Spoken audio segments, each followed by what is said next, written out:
Greetings and welcome to Knowledge for Life. We call this the Knowledge Cipher, and this is a forum pretty much like when you go to the barbershop and you have that type of barbershop atmosphere, because it seems as though when you have the barbershop atmosphere, that's when you get the most out of a good conversation, and that's when you get a lot of information. So even though I'm sitting up here with these very and profound brothers, really you all are part of the interviewers, if you will. Our subject today is a very important one, and it's called Mentoring Black Boys into Manhood. And as we know, a lot of us, we're coming to the realization that as Neely Fuller and Dr. Francis Cress Welsing and the Nation of Islam have stated, that as a people, we are recognizing that we are at war, and that a lot of our young people, particularly our young men, are under attack. And I remember I know my brother remembers, Jawanza Kanjufu wrote a book, a very powerful book called Countering the Conspiracy to Destroy Black Boys. And one of the things that Francis Cress Welsing pointed out is that because of the black male's ability genetically to destroy white, that they are the main targets of what you would call white supremacy. So with that, what I want to do is I want to introduce my brothers and then allow them to introduce more of themselves. We'll start with Mr. Jerome Stevenson. As you can see, he is the author of a manual for men mentoring men. Mr. Jerome Stevenson is also a minister, a mentor, and a counselor to children of incarcerated parents. You have a website called transformingministers.org.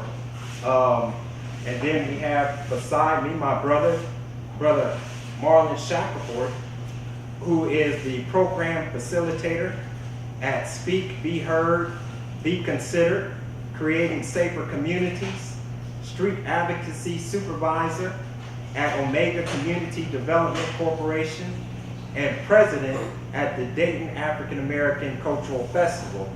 And so with that, Mr. Stevenson, if you could go first and just tell us a little bit about yourself. And what I'm gonna do is I'm gonna run real quick and get a little towel because it is warm up under these lights. So you go ahead, because I gotta turn on that light just so we can get some more light on here. So yes, sir. Let me say that I first need to share with you that I was born in Birmingham, Alabama, and as a child, I was exposed to the racism in the worst way. Born in the side of Birmingham called the South Side. And they talk about the South Side of Birmingham the way they talk about Jesus and Adam. And anything good come off of the South Side of Birmingham. And so the fact that I'm here is a miracle. God has provided for me throughout all of that. But I grew up in a community in Birmingham, Alabama that was nurturing. I grew up in a community where everybody was your parent or your auntie or your uncle. And if you got out of line, they could whip you. And then when you got home, you got another one. That was including the teachers. And so we didn't have a name for it, but it was mentoring. And it was mentoring by the neighborhood. And there were two people in my community that I wanted to emulate. One was my preacher. I grew up in the AME Zion Methodist. My great-grandmother was a founding member of one of those churches in Montgomery, Alabama. And across the street from where I lived was a doctor. I didn't know the difference between a medical doctor, a psychiatrist, or a chiropractor. This gentleman happened to be a chiropractor. But those were the two black educated men in my community, and I knew I wanted to be one of these two.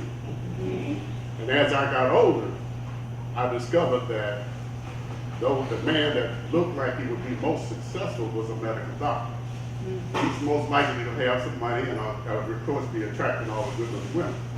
So I spent many years as a pre-med student trying to get through medical school. Okay. That's another story.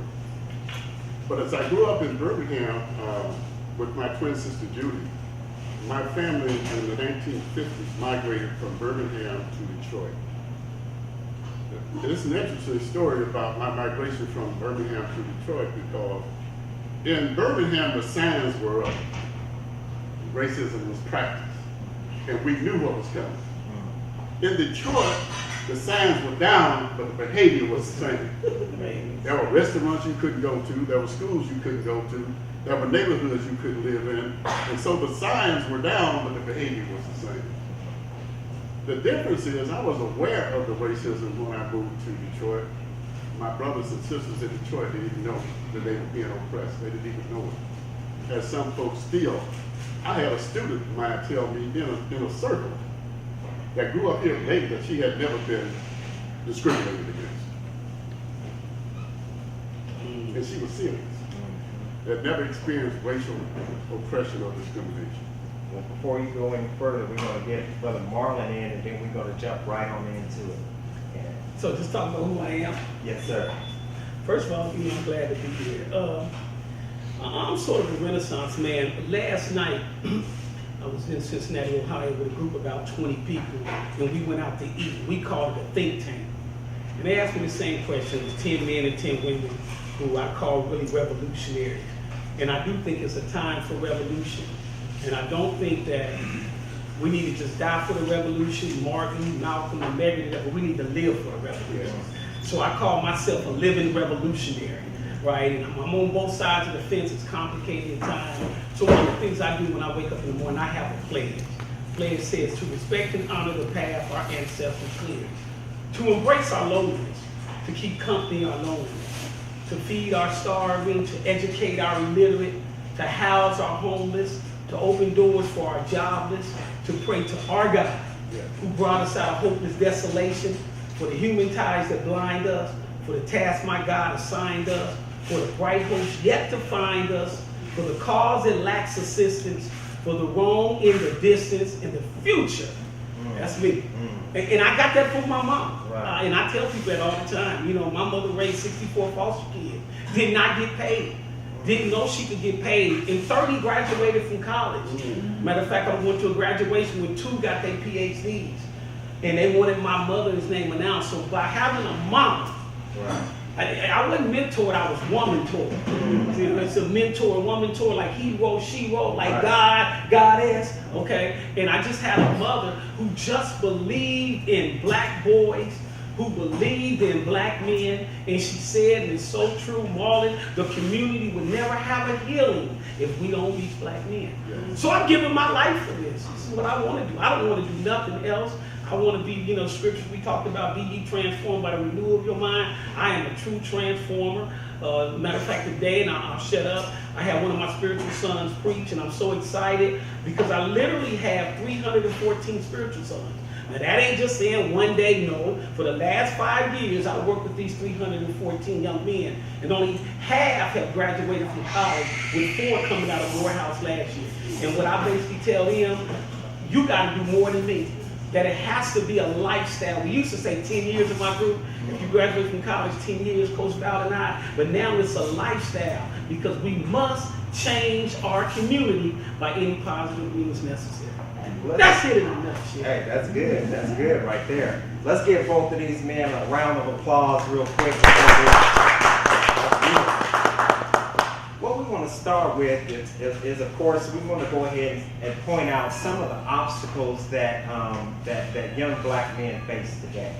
And I think if we, you know, let's just go ahead and start to outline some of the obstacles that young black men face today. Brother Marlon, if you would start us off. Woo, which one you want to know? I can't Right. breathe.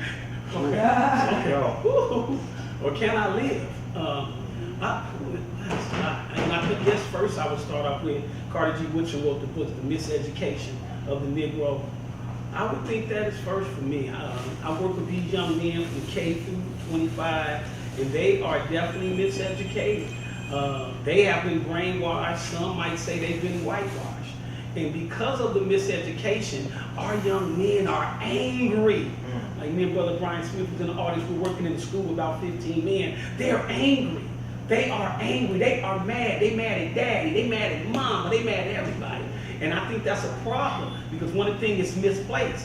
So one of the things I always say is misplaced aggression, misplaced frustration triggers misplaced aggression, triggers misplaced oppression, triggers misplaced destruction. So now they're living with this self-destructive behavior and mentality where they basically say, about the world, I don't even care about my own. So I would say that was first. And so Black lives have to mean more than just hashtag Black Lives with the police. Black lives have to also mean that we have to check ourselves. What are we doing and what are we not doing? So I think it's imperative that we address the anger in these young men. Yeah, I agree with that. However, I would begin with the experience of young men in the home. We were economically poor, but we were morally rich, and we were culturally rich, and we had community, and we knew that we were loved, that we were cared for. So I think not just our men, but our women, we have to be able to impact the homes out of which they come, where they're not being nurtured and loved. In fact, it's just the opposite is happening. I'm not from larger society. I'm told that I'm nothing. In the community, I'm treated like I'm nothing. So I go up feeling nothing. And when I kill somebody, I've done nothing because I killed nothing. So we have to, as Wimberly says, we have to re-educate and re-edit our narrative because we've been given a negative narrative of ourselves. And so we have problems with self-esteem, we have problems with our identity, and so it requires the adults and the community to embrace our young men and young women and love them first, Right. and then educate them. Now, the community, and this both of you can answer, it seems as though the community as a whole, the Black community, seems to have turned against our own young people. There's like a detachment. Yeah. Now, can you all speak to that? Because if we're to embrace our young people as a community, the community first has to fall back in love with our own offspring. I think when it comes to Black males, there's a problem in the school districts, there's a problem in the community. We're trying to buy into something. We can't buy into something, we gotta believe it. There's a difference between buying into something and believing. We've got to believe in Black males. We want to buy into it. We think they need to do A through Z before we say we believe in you. That's not my approach. My approach is I believe in you. I believe you can strive. When we did this back in our group, you can start small. You can think possibilities. You can reach out a little further. You can invest wisely. You can visualize success. You can expand carefully. So I come in with a whole nother attitude with them. And I think that's why I've had the success that I've had. I let them know first, I put down here, know your creator, know your history, know your culture, know your math, know your English, know yourself. Man, know yourself. They don't know who they are. It's like going to classroom, you telling a young man he can get an A and he don't even think he's worth a D. He don't even think he's worth a D, but you're telling him he can get an A. I go in and tell him something totally different. What you don't know will kill you. And the power is here up. The power is your big head, not your little head. So I go in with something different. And then to have a storyline. In and out of boys' home 7 years in my life. My mama locked me up. And I was still in the help feed the foster kids. Me and the mayor was laughing, but I was trying to help. My mother locked me up.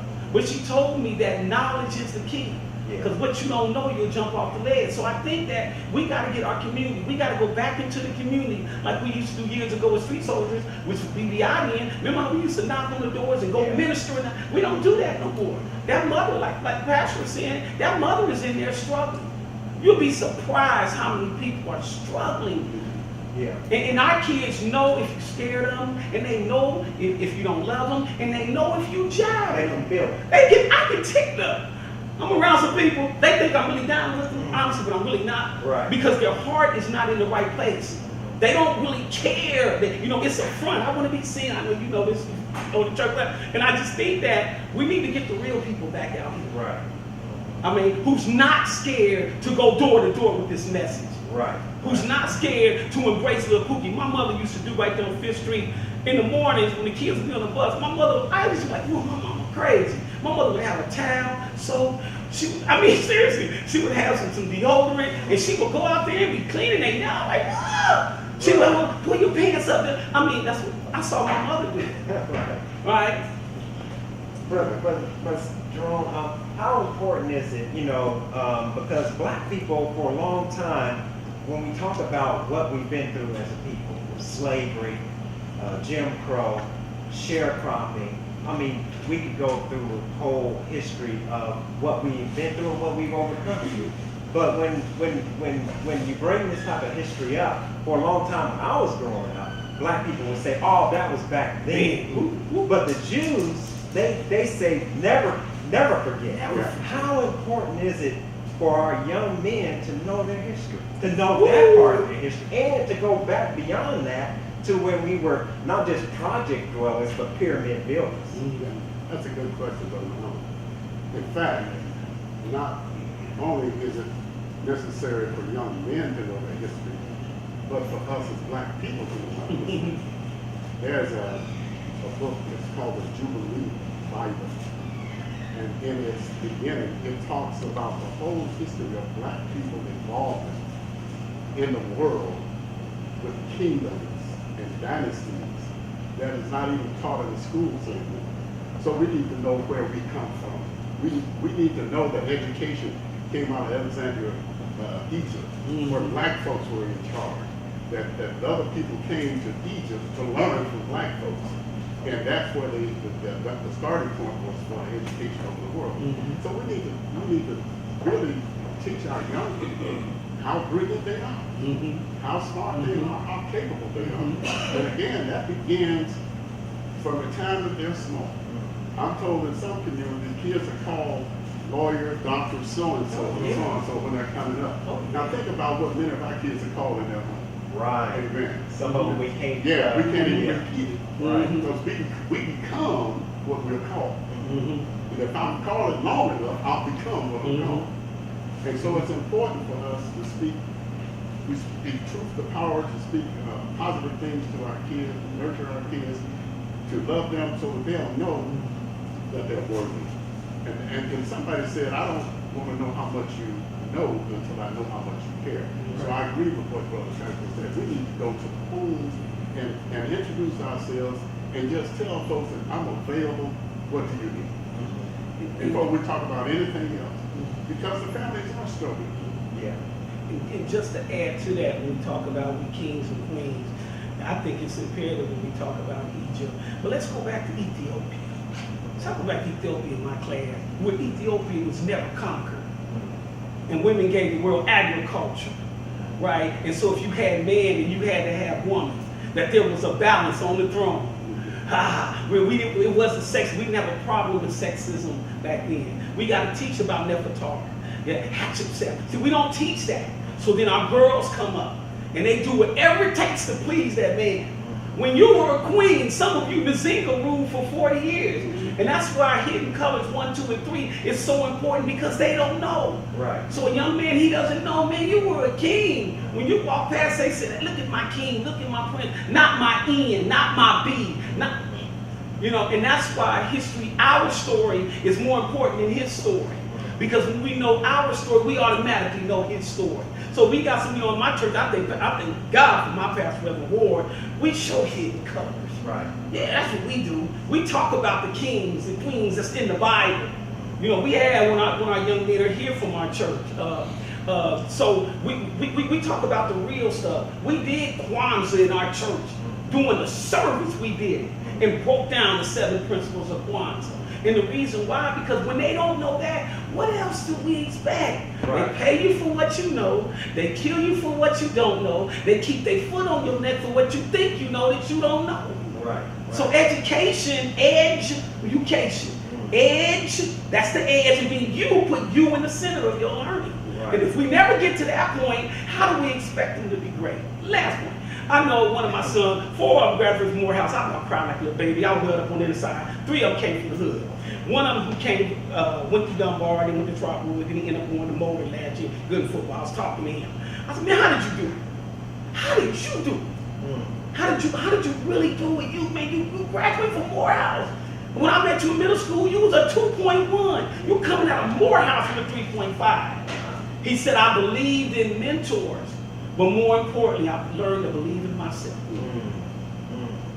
And once again, if anybody wants to say anything, and we have the young people here, if you all want to interject anything, just free, go ahead and feel free. I want to talk about, and we'll start to get into just some mentoring programs and how we can support them and grow them. Because mentoring programs, from my research, they're going to have to be supported by the community because funding is really just not there. And then if funding is there, the funding from my research showed that it really doesn't support creative, innovative mentoring programs.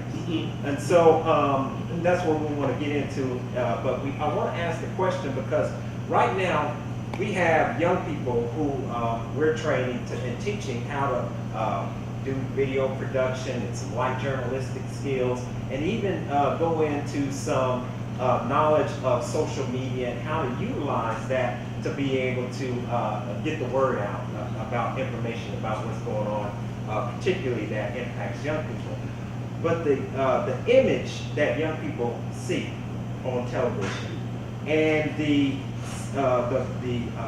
message that is coming from the radio. In other words, what I'm trying to say is that really we have a enemy right there in our home coming through the television and the radio. Can you both say a little bit about media? Yeah, I mean, we have to really be the voice that they hear. You know, we have to be educated. We can't allow the television to educate or the media to educate. We're still experiencing the residual effects of sleep, where we don't take responsibility and initiative to educate our own community. If we continue to wait for somebody else to educate us, to change our lifestyle and our experiences, that's a sad day. Right. No one is going to help us get on a level where we're going to compete with their children. That does not make sense. So we have to go back. You gotta stop on that one right there. Yeah. Because I think it's really important for us to understand that.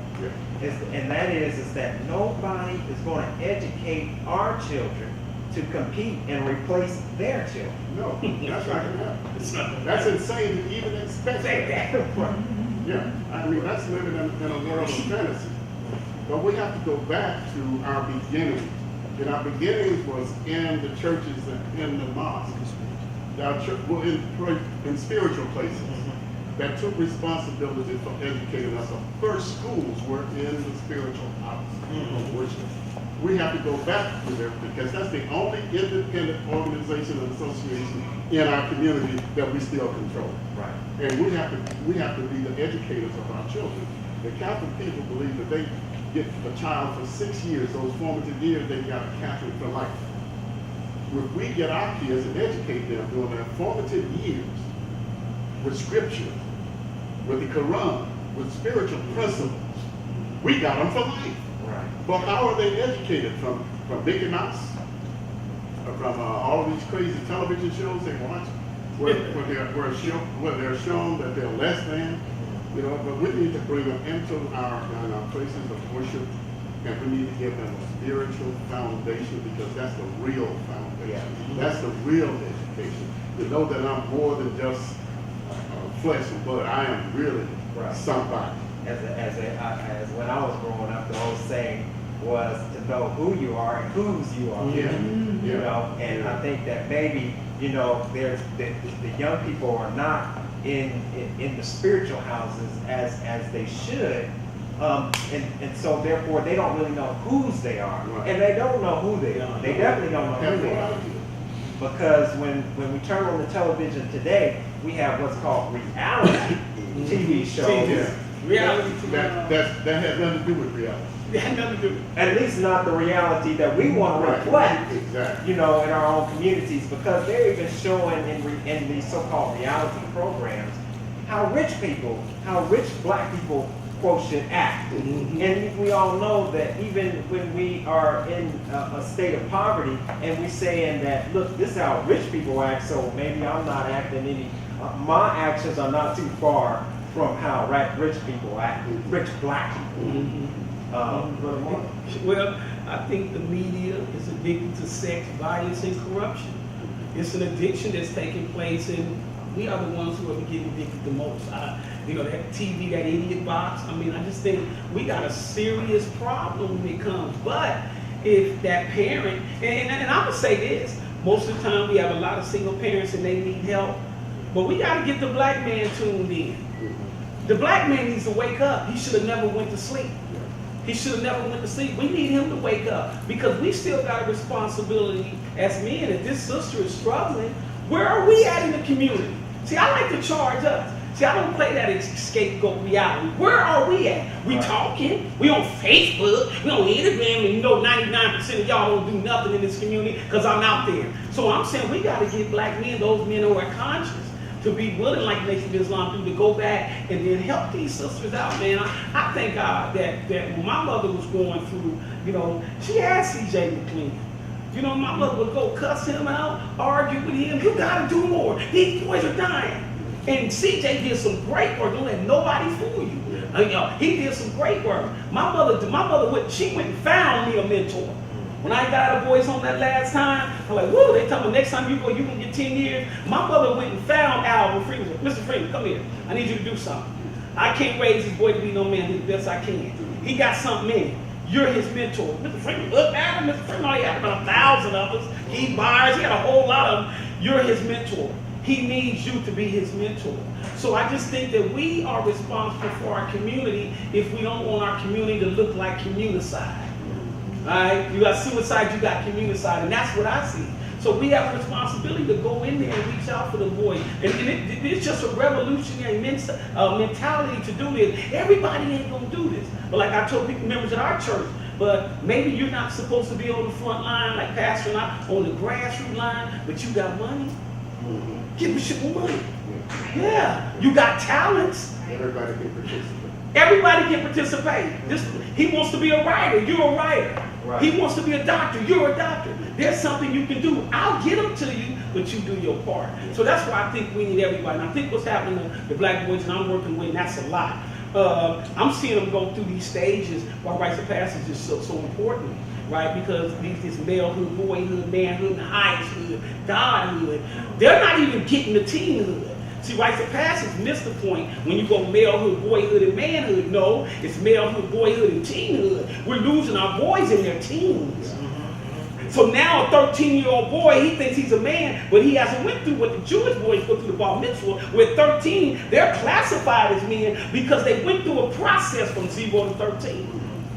All right, so you go through basically a rites of passage because this is a African cultural thing that we were robbed Part of our of, history. and so without going through that program, there is no line that allows a young man to know when he crosses over into, or a young boy to know when he crosses over into manhood, and that there is, and that line not lets him know when he crosses over, it doesn't even teach him how to be a man, to even cross over. Right. Can you talk a little bit about that? Because we have arrested development. Yeah. Well, in the research it says when somebody is addicted, let's say they're addicted at 15 years old, that level of maturity never changes. So they can be chronologically 90 years old but be still thinking as 15 years old. So when our children grow up and they're not nurtured and developed and loved, that growth is stunning, that development is stunning. So you got men who are 45 years old acting like teenagers and in responsible positions, trying to then mentor their sons and daughters. And so we have this cycle of miseducation that's repeated. And we can't change it except we have intervention. And in our case, God is divine intervention. That's the only thing that's going to change. Man can't change it. It has to be divine intervention because the problems are too great. Let me ask both of you, because you all are both spiritual brothers. I know Brother Marlon and Mr. Stevenson. Do pastors need to go through some type of class? Yes. I mean, because the Yes. because like you said, Yes. you know, both of you are saying, you know, the church is. I mean, because we really can't do it without the church. Because when we think about the church, when we think about the mosque, we're looking at institutions, as you were just saying, that we control for the most part. Some, because of faith-based stuff, may be a little bit of control from the government. But here is an institution where we congregate every Sunday Yes. in mass. Yes. But we're congregating, we have the attention of the masses, but something's not being, What are we doing? the message is a message of us looking back, and which is not bad, but we're not able to apply it to our condition today. So, Well, yeah, do pastors need to be mentored? We all need mentors and womentors. Because when you don't have a mentor, you live life through a rearview mirror. Right? A mentor is that big mirror who's saying, I already did that. Right? So you move forward. You don't have to do that. You know, I'm mentor. He jumps me off top. But brother, like my mentor was telling me the other day, he said, Brother Jack, you know, I'm proud of you doing this, you're doing that, and I see, you know, you did move to Columbus and do all this other stuff, right? I need you to be married. Now here it is. Now I'm thinking now, oh. He said, because in ministry, marriage is the completion of ministry. Now, what am I saying? By not having a mentor, it's easy to stay outside of that wall because you got so many needy women. Are you with me? Yeah. What a mentor does is come in and say, I'm going to give you not just constructive criticism, I'm going to give you spiritual criticism. It's a difference between constructive and spiritual. See, spiritual criticism means everything that I tell you is in that book. And that book might be the Bible, might be the Quran. See, I ain't stuck there. My mother said God is in all religions. I rock with my mama say, and I believe it because I've been working. But it's got to be spiritually bounded. When a minister don't have that, he becomes a man God, not a God man. Yeah. See, a God man is different from a man God, right? And so we need God men. You gotta have mentors. Like I ain't got no problem with this whole selfie thing, right? Right. I got no problem. Another problem. And this whole self-made piece. Right. I understand. Matter of fact, there's a brother out here doing some great work with the self-made piece. I mean, I can't think of his name because I throw a shout out for him. But we God made first. It's God made, self-made, family made. So one of the things that we do now, the young people that I'm working with on Sundays, we don't take selfies, we take God fees. That's mentoring, right? Somebody had to come and tell me, no, God works through you. You don't work through God. The goal is to be a God man, not a man God.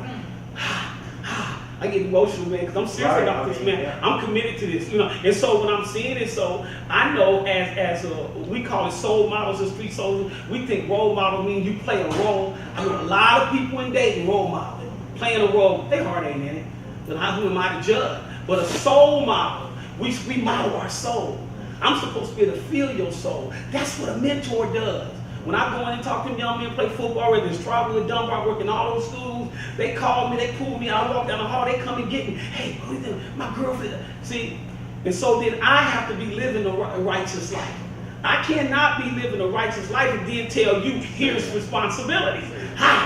It's a whole lot of things I probably would be different if I can get away with. Right. But responsibility means respond to the ability or the ability to respond. The greatest ability is responsibility. So I have to be responsible or I shouldn't be going to nobody else telling them what to do. Case in point. So a reverend, if he doesn't have a mentor, how can he mentor me? So, in this book, I describe the qualifications and characteristics of a mentor. You cannot lead people where you've not gone. you cannot mentor someone to be something you are not. And so the mentor has to have the characteristics that's described in the book of Acts for the responsibility of being a deacon. And you got to be a righteous person with integrity, with values, with character. You got to be upright in the community. That's the kind of mentor that we have to have for our boys. Someone who looks to a higher power that's spiritually guided, so that they be taught. And we use the book of Proverbs and the book of Psalms for their education. Because when you read the book of Psalms, it's your relationship with God.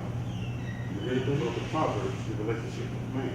You got twice as many Psalms as there are, so you spend much more time with God than you do with. Right. So it's about an education and it's about a lifestyle. And if you don't have people who are committed to the spiritual lifestyle, you don't need them mentoring your book. You've got to have people who are seriously interested in a self-transformation, a self-education. They need to have re-edited their own narrative so that they don't have all those biases and have brought into all those negative stereotypes that we've been taught through our culture. You gotta be authentic to yourself and to your own self, be true. Yeah. You gotta be a person of integrity. That takes work. A lot of people don't want to do the work. And so it's easier for a pastor to get up, take a text, preach a sermon, and go home. Make them run. But to spend your life To live in it. the life What you preach? of somebody else, Come on. in Come a on, transparent life. You know, I don't ask you to do what I'm not going to do. Transparent, so that we hold each other accountable. Accountable. And keep it real. Right. You know, and that's why, I love my pastor. I'm able to go in and say, Pastor, this is how I really feel. Right? And we're able to do things like Kwanzaa, the 7 principles of Kwanzaa. If you really just listen to those principles, unity, self-determination, collective work and responsibility, cooperative economics, purpose, creativity. Why are we not teaching our kids Kwanzaa in the 1st grade? That unity is us. I just don't want to go to our church. Whenever she sees me, she go, I love me, I love me. But when I talk to her mom and daddy loves them. Are you with me? And so when we don't address that, now you got boys are like Peter Pan. They don't want to grow up. And then if they grow up too far. Now they like Superman when Clark Kent is enough. Yeah. You know what I mean? And there's kryptonite for black men. Well, they killing us. Can we be honest here? I can't breathe. But we've got to teach black men or black boys how to deal with kryptonite. You're going to get to a police officer like, you ain't going to kill me. For real. Right. You're going to kill me. For real. They don't know how to deal with kryptonite. And then when they get in a relationship with a young lady, if daddy mistreated you and you ain't taught your son no different, what do we expect? Let's get a little bit into some of the where we're coming from. Let me see here. And one of the things that I wanted to touch on is that we were talking about the teens, right? We have, as Jawanza Kanjufu pointed out, 3 levels. He pointed out 0 to 9, and then he pointed out 9 to 13, and then he pointed out 13 to 18. And where we see our young people, as you were just saying, where we see in our young people being caught in the trap is at the 4th grade, that 9 through 13. And what they're saying is that by the 4th grade, here it goes, it says that the greatest threat to white supremacy is young black males. So Jawanza Kanjufu said, destroy them early. He said that prison growth is based on 4th grade reading scores. And before the 4th grade, he says that black boys have some of the best are some of the best students. But by the 4th grade, we see them becoming disengaged from the school system. And one of the things that he pointed out is he said, and the Honorable Louis Farrakhan also pointed out, he says is that whenever you look at a school book and somebody gives you the school book, one of the first pictures that you look for is yourself. He says, but when we look at what we're being taught in school, we do not see as young black men ourselves. We learn about the one young woman who was in the Jewish Nazi camp, and she wrote that book. What's her name? Yeah, Anne Frank. Anne Frank, thank you. You can see I didn't read none of what they gave me. And maybe that's why I'm the way I am today, because I really was disengaged then. But we read about George. I can't even remember all the lies that they told in school. But it was always about white men. But we never really learned about Marcus Garvey. We never really learned about Nat Turner. We never really learned about a beautiful black woman, Ida B. Wells, who they tried to kill, to bomb Ida B. Wells because she wanted to stop the lynching of black men. So we never really learned this type of history in school. And I guess we did point on that, but can we talk a little bit about this school to prison pipeline a little bit? Yeah, I took part of my certification in Maryland. I taught school again there. I took a course in a professor from Coppin State, and our textbook said that at third grade reading scores, people who invest in prisons look at those scores because there's a direct correlation between illiteracy and incarceration.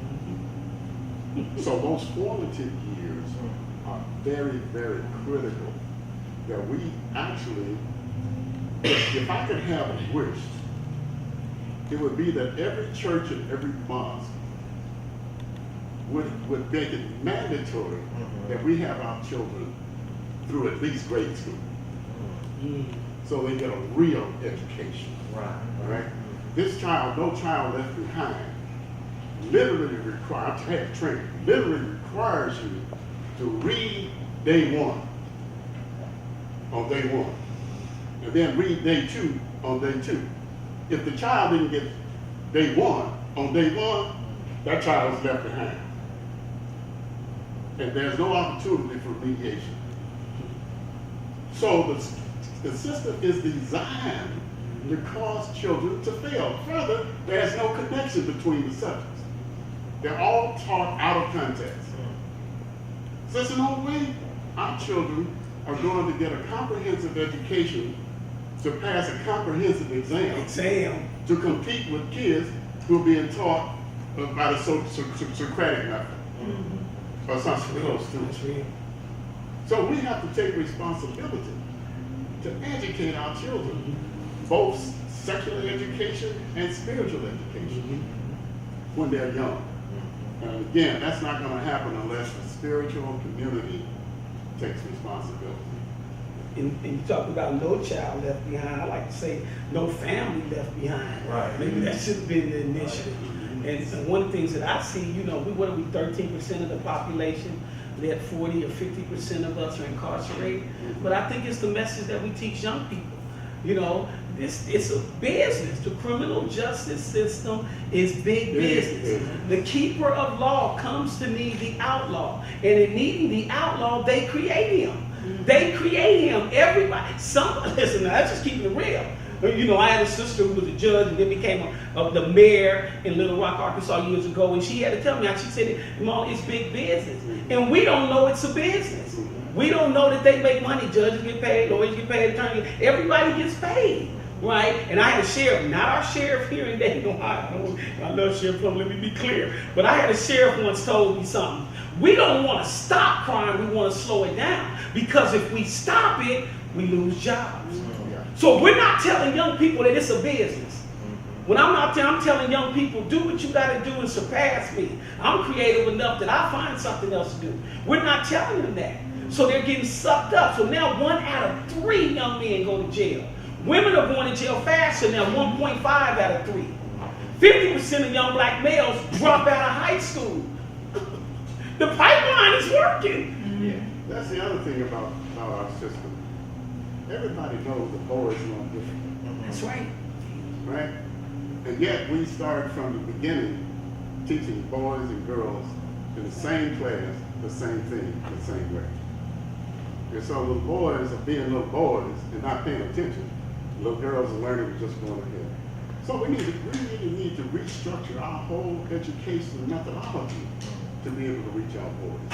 They're bored to death in these classrooms, And if I might say so, the same thing applies to church. I happen to have people who have disorder called ADHD, right? So if I continue to have church the way traditional church is, I've lost it. You know, my sermons are basically about 15 minutes. If I go 30 minutes, I've lost all of them, right?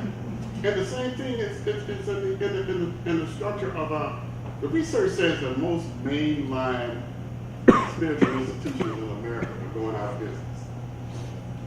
They're extinct. So why would somebody outside the church be interested in coming inside a church that's dying? And still we do church the same way. And we're losing those that we already have, and we're not attracting those we don't have. That's good. So if we keep doing the same thing, we're participating in the demise of our own people. And you know, it's so frustrating because, you know, being in the nation, and I grew up as a Catholic. So one of the things that I do remember growing up as a Catholic is that, as you were saying, the Catholics had a school attached to the church. That's right. And maybe that is something that, you know, the churches should really be mindful of today. I know that there are many progressive churches that do have schools attached. That's one of the things that the Catholics have. But I know that, you know, as young black men, you know, one of the things that the church, when I was growing up, it leaned towards more of the feminine aspect of the gospel. So as a young black man, that militancy that's in us naturally, it's like, well, where do I fit in? Because I'm not going to turn the other cheek. I mean, that's just as a man, you could be told that, but if somebody cracks you on your cheek, you're going to crack them back. So it's like, well, you know, I guess I don't fit in here. It's about power. You're not going to have intelligent men in a congregation and you don't have shared power. Right? But you might have it, you might possibly have it if you've got women who are told they can't be in the pulpit, they can't be in leadership. So it makes sense that you would have a house full of women as your congregation. And then you're comfortable, you're not accountable. And so you can have it your way. But to have men coming in, now you've got another level of accountability that I'm not sure that I want to have. Further, you got to come to a man differently in the text to address his manhood or absence of manhood. So how are you going to tell a man how to exercise his manhood and so forth from a text that's already denigrated him? It's already yes, sir. You know, and so we gotta read different books and do different sermons to reach our men. Not only the men, but reach the young boys. How do you hold a boy's attention in church? That's a whole book. And just to add, that's why I believe in church without walls. I think anytime you're working with a man, most young men that I know in the streets, like me and my brother Malone deal with, they got a problem with the pastor, especially a lot of the hip hop pastors. You know, it is hip to be holy, but a lot of hip hop pastors say, you can't say one thing with us and do something else. A lot of men that I know say, I don't want my wife or my girlfriend going to that church. Yeah, they say because a bunch of gigolos in the church. I'm telling you. So I don't want to go. And then when a man comes to the church, if you don't have, I'm going to call it a militant group that talks to men dealing with ego, edging God out, so that one day they can exalt God only, right? If you don't have men there, real men, that the brothers respect on the streets, it's a problem for your ministry. So I know all they not. I'm just trying to keep it real to make it right. I'm telling you, I know these guys. I'm out there with these guys, man. I've been trying to let's go to church, man. Me and Brother Malone, we in class. I love our men's class. We keep it real. She's like, man, I ain't doing this. I ain't that. So we have a problem. We got to deal with as men too, right? Why don't they want to come in the mosque? We know y'all disciplined men. More disciplined in the Nation of Islam. Men are intimidated by the Nation of Islam. Oh, I got to do this. No, you got to walk in righteousness. And if not, we're going to hold you accountable. One of the things that's happened to a lot of preachers, we don't hold preachers accountable. Then you talk to some women who really has internalized that behavior of a pastor, and they say, oh, it's okay. Or that deacon, oh, it's okay. God uses us. Oh, yeah, he does. But when you're trying to bring men in, you know, one of my mentors, my big brother now, Dr. Morris Brown, I mean, he watches everything he tells me. All right, because he know I'm, what? Okay, what do you mean by that? Albert Freeman, what do you mean by that? Dr. Kelsey out of Columbus, what do you mean by that? You know, Judge Littlejohn, what you mean? Come talk to me, y'all. Talk to me, because I'm not feeling it. So what am I saying? We gotta make men feel like they worthy again. Them brothers will come off the streets. We get them all the time, don't we, Brother Malone? We get killers in my street soldiers. I got 6 ex-murderers in my group. 6. They've been white for months, years, right? They're ex-men and ex-women. My point is that, but they know I'm true to this game. Yeah. They know you're not going to see Shaq in the club all drunk and all high. You're not going to see Marlon Shackelford womanizing. It's certain things you're not going to get from me, right? Because they're watching me. So I have to be that model for them. We're not willing to be examples. And another thing, too, I think that's important, and you all both touched on it, getting to the mentoring part and being mentors, is that ability to connect with the young people. To not be, because, let me read this. It says that trauma experiences and exposures to violence complicate adolescent development and must be addressed. It says, as adolescents, young people that have been exposed to violence and trauma, including victimization experiences, are likely to manifest certain traits. It says they tend to have higher rates of learning disabilities. They have difficulty with problem solving and decision making. They are more impulsive than normal adolescents and engage in a range of problem behaviors at high risk average rates. These young youth also tend to struggle with interpersonal relationships, and their emotional intelligence appears underdeveloped. Now, this trauma and exposure to violence is most of our young people.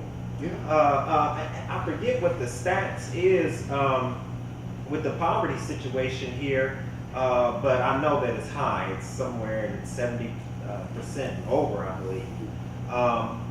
So when we're dealing with young people today, you know, a lot of them are having these type of trauma, and experiences with violence. And so, as you were saying, you know, this connection that we have to, you know, realize where they're coming from. You say? Mm-hmm. Yeah, I think one of the concerns is I just really feel on the end of saving black boys, we just need black men.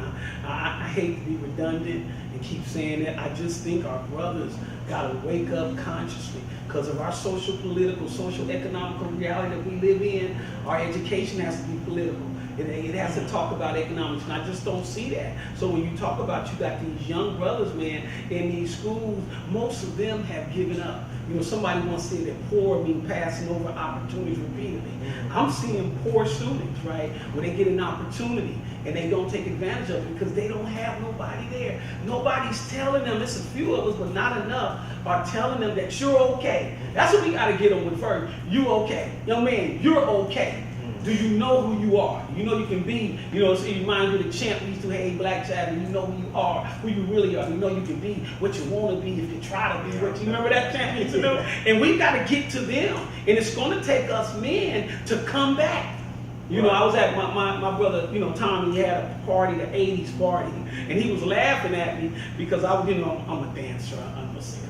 But, you know, I probably danced like 2 hours in a row, but you know, when I was dancing on that floor, I was recruiting mentors and womentors. Yeah. I left out of the club and had 4 men who wanted to be mentors and 4 women who wanted to be mentors. Because every moment that these young men are dying, the greatest purpose is to have purpose. We have responsibilities to make sure that we can change the atmosphere. Yeah. You know, and so when we talk about even our training that Pastor talked about, men need to be retrained. See, they tricked us. They tricked us in the civil rights that we were talking about. In the 60s, we were out there, we had a plan, we ended up getting a job, we got the houses, we went to school, then we became what? Complacent. Right. Mm-hmm. We lost all of that. Yeah. I mean, we were there, we put all that, I'm a doctor, I'm a lawyer, I'm a judge. We were supposed to be a doctor for our community. How is it that we got black psychologists don't even understand the minds of black boys? Right. How is it that you might have a black lawyer that don't understand the back of his mind? He has to do whatever he can to save that black boy because he's one step away. He was one step away. He didn't pull himself up by his own boots. Right, so I'm telling you, it's a lot that goes into this, and that's why this mentoring is so important. We got some young people in the audience, and young brothers, can we ask you all some questions? What do you all see that's needed, in the community, especially when it's concerning young black men? Mentors, leader, somebody to tell them something to talk to. Okay, all right. Talk To give some type of guidance and direction. Where would you say that you get most of your information about manhood? Okay. Internet. Okay. TV and the internet. As you're growing up and you have your peers, what is their mentality for the future? What are young people, young men in particular, what are they thinking as far as the future that you have heard, as far as what they want to do, what they want to be? You know what I'm saying? Drug dealers. What do you say? Rappers. I mean, so this is the. Thank you, brothers. I mean, because this is what. The information that I've got. One of the things that you were talking about, listen to what this Dr. Joseph Bailey III stated, that reoccurring problem with mentoring black boys is their unwillingness to take advantage, as you were saying before, to take advantage of the abundant opportunities available. It says that the late Richard King, a black psychologist, said in a book called The Black Origins on page 103, he said, most black people are dead today because they don't have control of their mind. They don't know how their mind operates, and so they would rather allow the slave master to think for them. And so it's one of those sayings that if you don't take control of your future, somebody else will. Mm-hmm. And so this is an issue that we have with young black boys, is that they don't have the knowledge of self, and they don't, and we're not in absent also, which makes it worse, is we are telling them a lie about this integrated society that we live in. So it's a commercial. One commercial showed this boy. He was running on the track, right? And he was jumping over these hurdles. These hurdles were about this small. But then they gave him the real hurdles that real track stars have to jump over, and he just stood there and looked at it. And that is the condition of our young people. They look at society and they don't know how to get around it. So let me ask you, Derek Jr., did you want to add anything? You said no there. That's one of the most, and I know he was Shaq put me on front again. This young man right here is a scholar athlete. Well, he's a scholar first. I think 4.2 offers to go to Morehouse. He's the example that we're trying to create. He got his dad does great work. You want to add anything? Right now, I see the youth. We're not too far off. We're not as far as people think we are. I see a lot of initiative, and I think, like you guys are saying, if we just get some people to actually be examples instead of trying to tell us which way we should go, and show us the way we should go, then we'd be a lot better off. That's right. all right. And you know what, young brother, and I consider myself a part of the youth, because youth is not age, youth is really mentality. Mm-hmm. And I think that we're seeing this separation of old and young today, because when we look at the protests, for instance, some of the older generation, older thinking, they can't understand what's going on in the street. They want to talk about voting, but voting ain't got the attention to the problems that these protesters have got to shed light on. And so the young people, I remember reading about Reverend Al Sharpton, and he had, the stage march, and then the young people, they were marching with them, and then they broke off. They went off, yeah. They broke off and shut down the highway. Yeah. Something that, his march was just going go within the box, you know, keep civility. Sure. But they went on because they are recognizing that this system don't understand anything else but power. Yeah. If you don't show power, it's gonna show you power. And so the young people are beginning to understand that, and that's what's so beautiful about young people, because the youth are finally catching up to me, you know. But they're finally catching up to this really this reality that, you know, unless we take power into our own hands, we're not going to be given any type of justice. Excellent dialogue so far, but a caveat to what you're saying as far as our youth and where they are today. We have to incorporate the knowledge that the institutionalization and systemic racism is in every level of bureaucracy that our government utilizes. I mean, whether it's the law enforcement, whether it is municipal government, whether it's the schools, whether it's the financial institutions, institutionalization and systemic racism is a reality, and we have to educate them about that, because they have to be able to commingle what they're learning with what's real. That's so true. I mean, Well said. that's well said. The systems and the institutions are in place to maintain the status quo. Exactly. Yes. Right? Exactly.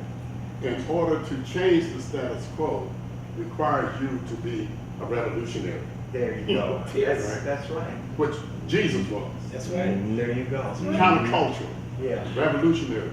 Take the hit from my brother and my sister. Right. Right. Some of us are so comfortable Yes. in our complacency that we don't want to take the hit. We don't want to do what's necessary to reach out to our younger brothers and sisters. Now, there's a stat that says that black people are killed by the police every 28 hours. I mean, that right there is like red alert. You know what I mean? But we hear that stat, and you can tell that as a people we flatline, because to some of us hearing that, there's no response at all. Yeah. Every 28 hours. So, you know, let us go ahead and we'll begin to wrap this up into some model mentoring programs, some programs that have excellent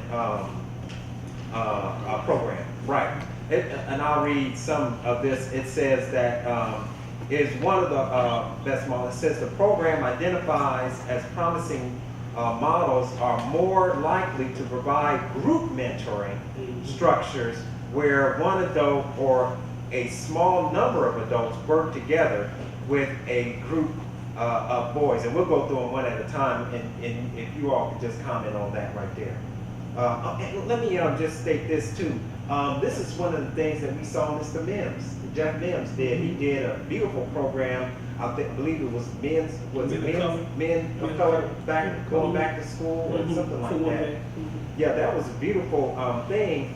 And I think more and more, as we hopefully do that over and over again, you'll see young boys listening more, because at first I think there was, you know, the young people, they're still, you know, young, and some of them in some situations weren't paying attention, and some in other situations they were. But if you One thing, I was a part of Men of Color. I think it was about 100 men went into the school, but it was just for one day. right. The key to mentoring is building relationships. One of the things I have done is called Mr. Mims and said, look, I know y'all went in for one day, but some of them brothers asked me would they like to come in 2 or 3 times a week. Anytime you got a break, are you willing to come to the school? What we're doing, like I said, Ryan and I, we got like 46 men have signed up off of Facebook that we got 13 schools want us to participate. What am I saying? We've got to be there more than one day. That's a great start. You get 100 men who normally wouldn't do it, but it's more to it than that. We have to build relationships, not relations. Right. We need relationships because our kids are dealing with fearships or relationships. In order to deal with the fear shift, we got to develop relationship. The fear shift is I ain't got no daddy. The fear shift, like the young brother was saying, nobody here to talk to me, right? So if we want to get them from fear shifts to relationship, it's going to take mentors or woman mentors. I got 22 women on board. We're taking back schools, we're going in. So all I'm saying is that we need from every angle, and everybody has something to bring to the table. I don't care if you just come. One sister said, all I know how to do is hug. Well, my mama said you need 6 or 7 hugs a day. Right. My mama said, I'm hugging you, I'm embracing you. I'm like, oh, my mama crazy until I got older. I figured it out. Because, when I got in trouble, I always wanted my mom to hold me.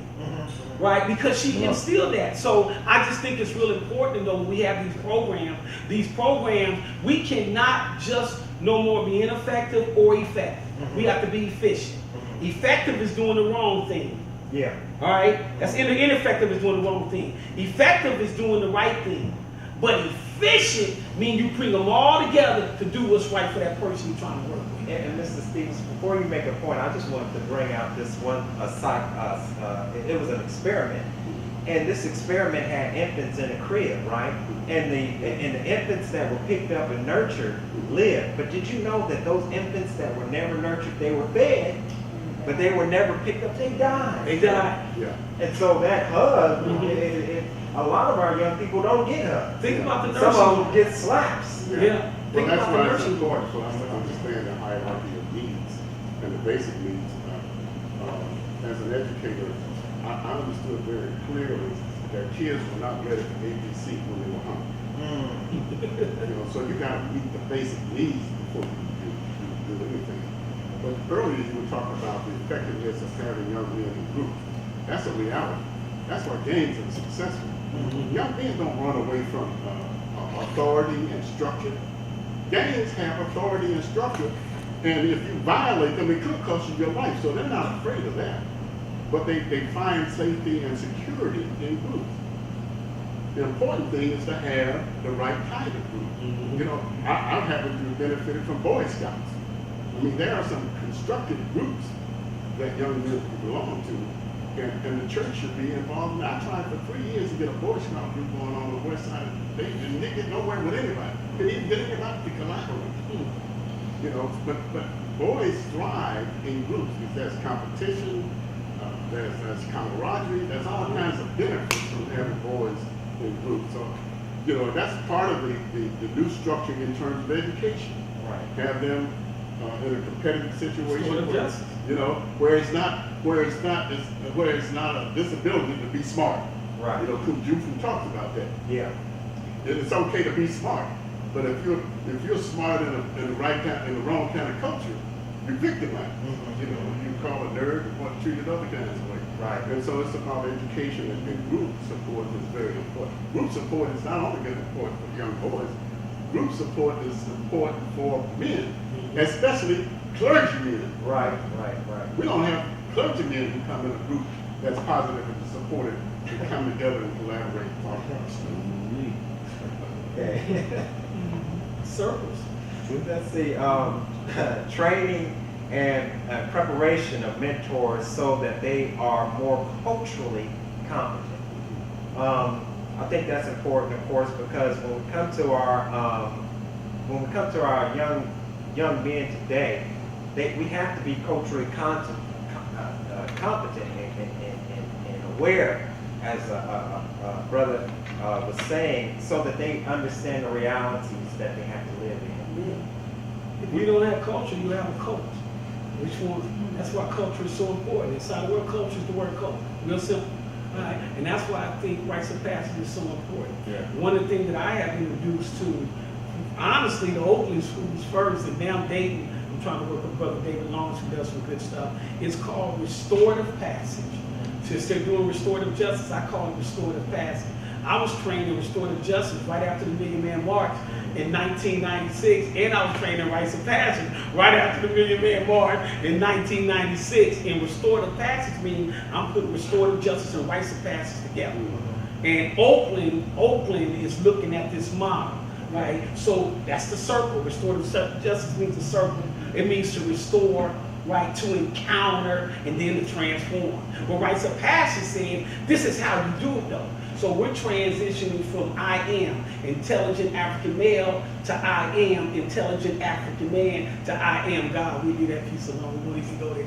So I just think that it's so important for them to start saying I am, take them through the transition. And I think that the pastor, not just the pastor, I'm not putting it all on them. So the brothers out here, they need to go through rites of passage.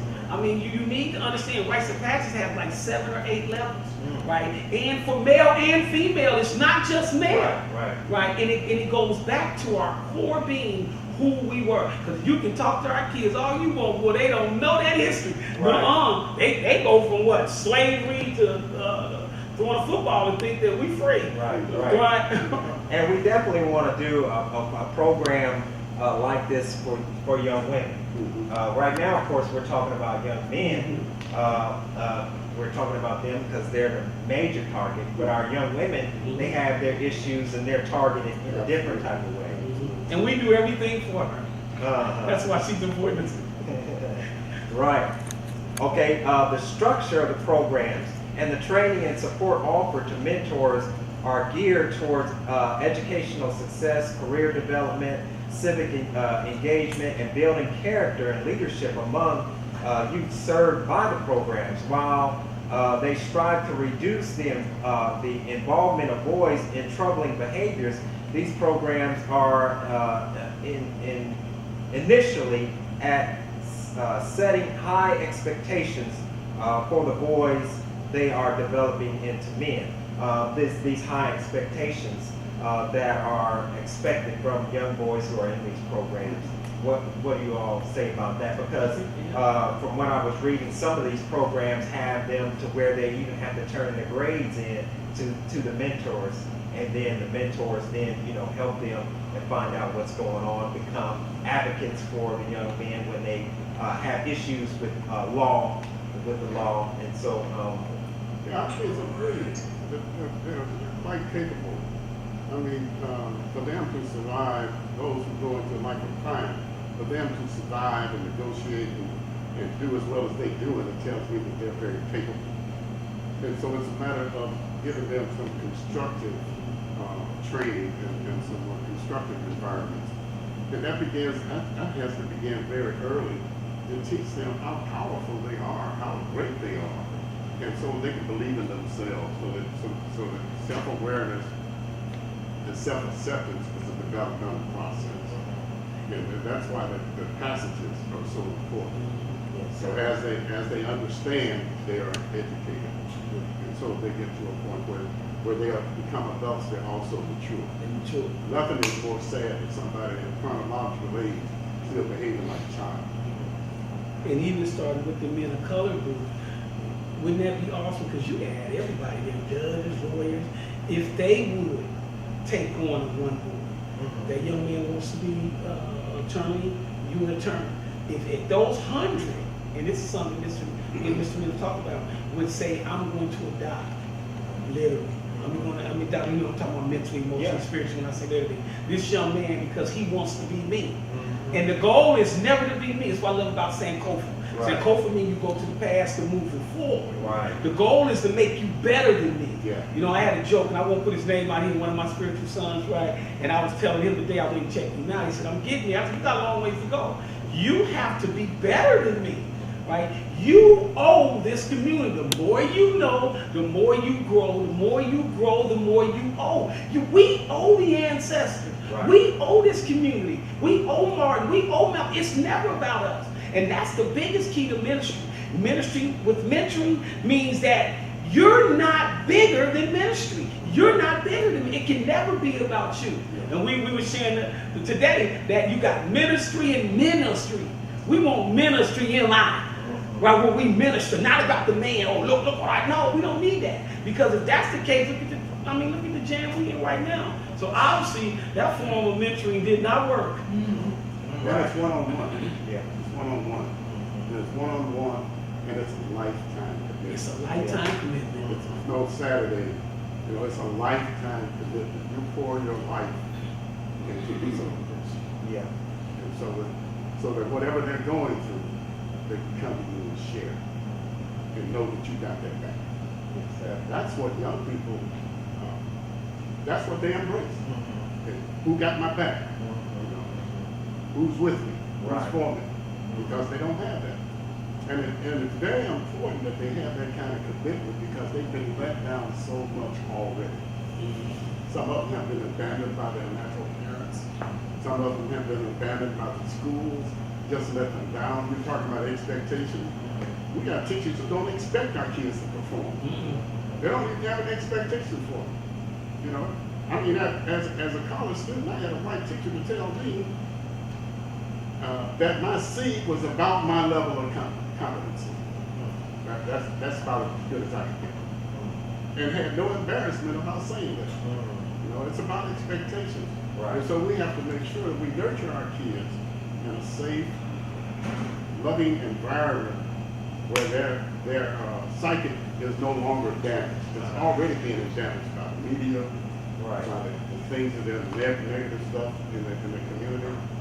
And so we need to bring them into a secure place and mentor them one-on-one so that they'll have a good understanding that they're made in the image of God and they are truly something. We're going, And to be able to deal with psychic violence. Your hair is okay. You know, I'm Right. into the natural, right? That's Yeah. what they want to do at the culture festival. We got a major thing coming. I'm into really the natural. Your hair is okay, your eyes okay, your lip, your nose, your mind. You are okay. Right. We've got to start telling you are okay. You are you. LQJ used to say the home around girl or home back girl, whatever it was. Yeah. I mean, and when I was on a panel with him years ago, he broke that down. And that simply meant that person just felt good about who they are, Yeah. regardless of what neighborhood that you live in. And we got to get to that point where we're dealing with psychic violence, that you feel okay every morning you wake up. I just feel okay. I feel great. Right, right. Yeah, because okay people don't hurt other people. Right. Yeah, that's a good point. We're going to go ahead and wrap it up. I don't even know how much time we have left on the film, but what we want to do as we wrap this up is we just want to go, and if you could tell us some more about your book, and then we do have some over there on the table, and then Brother Marlon, if you could tell us more about what programs you have coming up, and we'll start with you. Okay, thank you, Brother Muhammad. This book is really, it started out as my thesis for my doctorate at the Asheville Theological Seminary.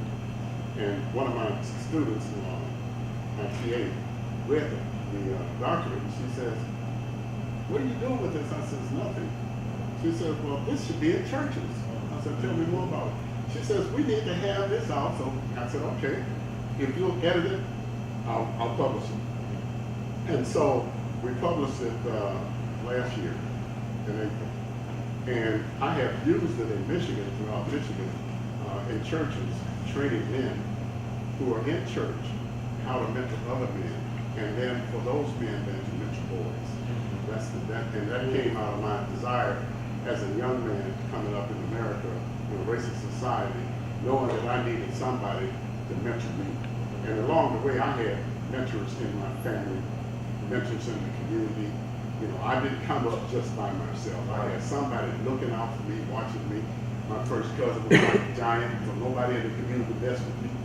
So I had somebody that had my back. And so I knew that if I could write a book where it could be pointed out that somebody needs to have somebody else mentor them, and not just anybody, but someone of integrity, someone that's spiritual, because that's the thing that's going to last, and that's the thing that's going to get people through storms and problems. And so it's my hope that this book can be used. In fact, I sent a copy to the President of the United States, Okay. thinking that he would share it with somebody else, because he talked about the advantages of mentoring. Yeah. And I've also tried to get it into the hands of those who are working with being incarcerated, so that once they get out, they'll have some idea, because this is instructional. It tells them the steps to go through, and it tells them the step that's required for them to become a mentor. So before you can get to become a mentor, you got to work on yourself. You got to do some self work, and then you're required to share that with somebody else. That's the basis of it. So this book is available at Borders, online, Amazon, or you can call me. you got my card here if anybody's interested. And since people are listening, can you just go ahead and give your number out, and if you want to give your email out, Okay, the church where I serve is Transforming Ministries at 4641 Hoover Avenue, next to the skating rink. That's our most okay. My number that you can reach me is 937-361-6201. And you can go on the website and find my ministry at transformingministries.org. And that's where you can see the work that we're doing. We focus on children of incarcerated parents. We work with Angel Tree. Before that, we had a relationship with Unified Solutions, where we would get children and find mentors for them and do what we're talking about here. Mm-hmm. So I've been doing this. My personal training and mentoring came from Wilson Good, Amachi out of Philadelphia. Legend. The legend. Okay. Thanks for the opportunity. Yes, sir. Thank you for being here. Well, mine is just I'm doing a lot of stuff, but some things that I'm really excited about is definitely looking for mentors/woman mentors to go into these schools. I've made a commitment to not just Dayton Public, but Dayton schools. I also work with Chaminade, doing some work in Fairmont, to bring positive men to those schools. But then also, I'm a supervisor for the Street Advocacy of Omega Community Development Corporation. I'm looking for street mentors. These are guys who have transformed their lives. They can be X, it don't matter. We all X something. That's right. So I'm looking for the X factor. These street mentors, we're going to the streets. We're going to go to, we've been going to the clubs. We're going back to the clubs like we used to do. All right. We first started BBI. I'm taking street mentors, guys who can identify with the streets. Because one of the things we've learned, that the streets won't die for us, so we're not willing to die for the streets. Another thing we learned, you're never too young to die. So we're going to take these street mentors, men and women. You mentioned Sylvia Mosley, my #1 streets. Oh, good job. Brother Greer, we're going back to the street. Another one is I do Christian Rites and Passage. I love my church. I'm sorry, y'all. I'm keeping it real to make it right here. I'm keeping it real to make it holy. We do every third Sunday. What we're doing at Omega, we're doing Rites of Passage. If you got a kid from 7 to 12 years old, they can come to the church. I got 15 men on board starting next week. It's going to start coming. And then I got our church with some valiant, powerful brothers. That's what we want to do. This model, this Christian Rites of Passage model, call me, get information free. I even train you free. Training is free. I've been certified this since 1998. And one of the things that I'm happy is the most with myself in this city, Dayton, Ohio, youth ministries. I've done 22 youth ministries pro bono. I went in from Omega, we were doing youth explosion. Hey, what you mean? You can pick my mind. I work with some of the most stalwart people across the country that come in for free. So if you're a Christian, I mean, hey, there's an opportunity there. You can come to Omega, learn, take it to your church. See, we ain't tripping on that. I mean, we shouldn't trip on that, you know. and that's what's keeping us back. Yeah. You know, and you know, I being a brother in the Nation of Islam, I definitely recognize, #1, that the Nation of Islam, we can't do it all. We need to lock arms with our Christian brothers and sisters, then lock arms with our nationalist brothers and sisters. I mean, because in truth, the common denominator are our young children and their future. And for us to be arguing about this and that foolish things while our children are laying in the street dying, and we're arguing over foolish things that can't unite to bring in a better future, what kind of God would that? What kind of God looks at that and says, okay, that's good. And be careful when we say Black Lives Matter. Come on, let's be careful. What does that really mean? Black Lives Matter does not just mean the police, that relationship with the police brutality. That's right. Black Lives Matter, the last 10 years, we killed 65,000. Yeah. We killed 6,500. Yeah. The Klan, in over its 50 years, only killed 4,400. So y'all hollering at Black Lives Matter, it needs to matter with our young boys. Okay, bro, put the gun down. Put the gun down. Books up, guns down. Okay, where are you at? So it's easy to get up there, like I was sharing with my oldest spiritual son, Amaha. He's my oldest son. I can't holler me yo for the last 2 years. Okay, what's the plan? We know our pain, right? We know our pain, right? With pain comes the plan in order to get power. Right, so I'm telling them, okay, that's good, y'all think we're doing the die-ins, I totally support, but what's our plan? The plan has to be, we've got to go back into the community, locking arms with our brothers. See, I'm a part of that Brothers Keeper thing, not at a day, not a Cleveland initiative. I'm one of the guys. We go past Brother's Keeper, bro. Let me keep really make it right here. See, Brother's Keeper can't kill Abel. So we understand the whole philosophy behind Brother's Keeper. Our new thing is I'm my brother's brother.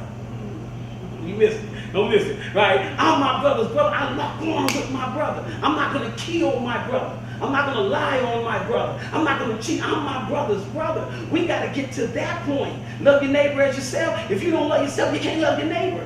So we got to live by the golden rule and common sense. So I like to challenge those. When you Black Lives Matter, I mean Black Lives Live, Black Lives. Okay, what okay. We know the problem now. Are you going to be a part of the problem or the solution? Black Lives Matter. I need to see you in these schools. I need to see you on these streets. I need to see you quit mistreating these sisters. Right? I need to see that part. Yeah. Then it really matters. Give out your contact information. Well, you call me my cell phone. I get 50 calls every day. 937-475-2707. And you can go to the website. Website is www.marlonshopperford, or you can catch me on Facebook. Is that .com? Or .com. Okay, Yeah. all right, excellent. And let's give these brothers a round of applause.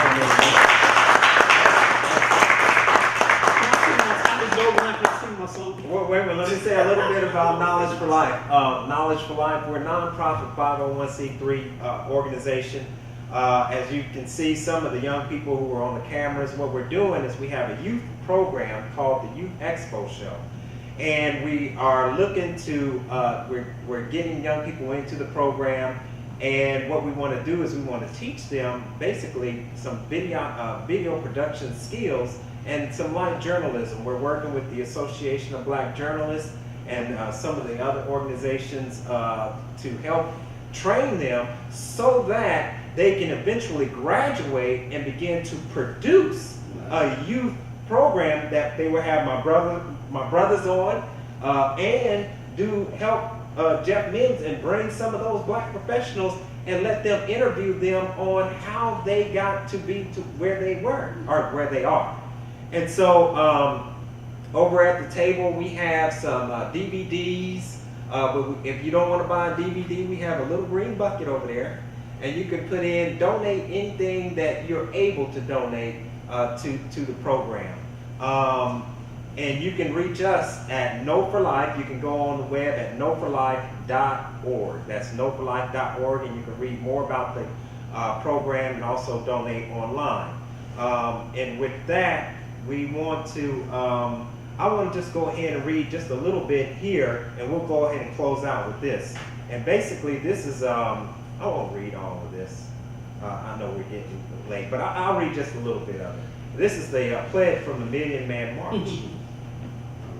And many of us were. I was there, and if any black man was there, you know that was an experience, because we have to realize that we were just coming out of a phase where more black men were killed in 1 year than in 5 years in Vietnam. More black men were dying in 1 year than those that were killed in 5 years in Vietnam.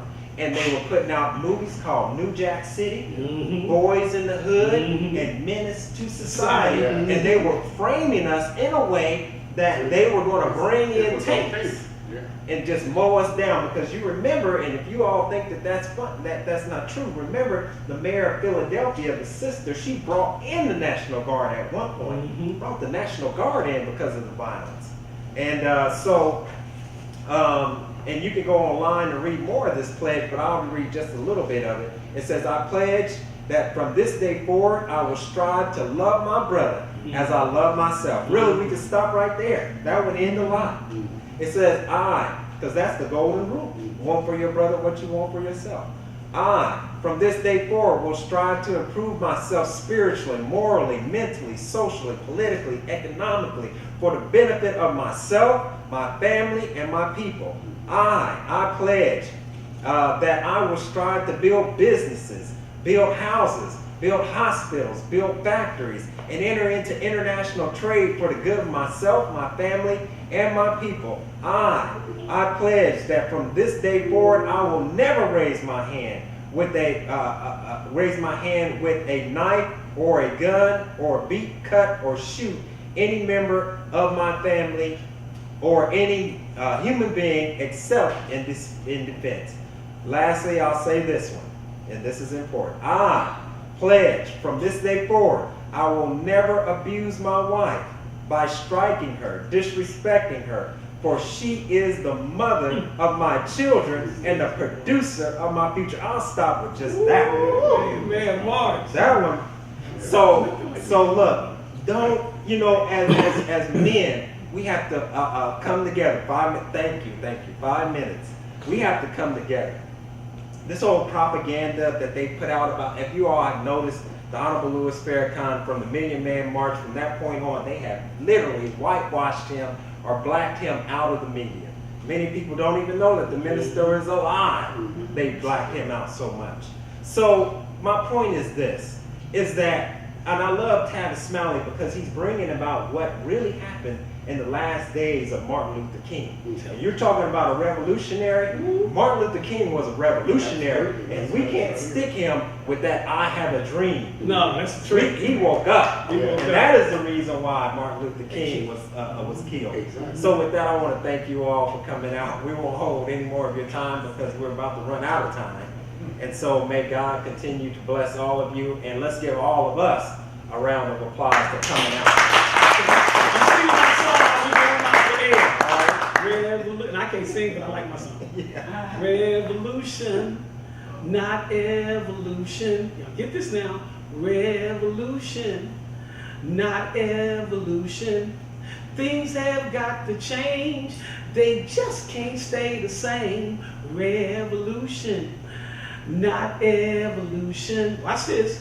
I reached a conclusion that waiting is an illusion. Revolution. Now, revolution means you make it happen. Evolution means you let it happen. I ain't done. I just had to sing. Thank you, guys. And with that, we'll go ahead and close out. Let's give our host a hand. Oh, well, thank you.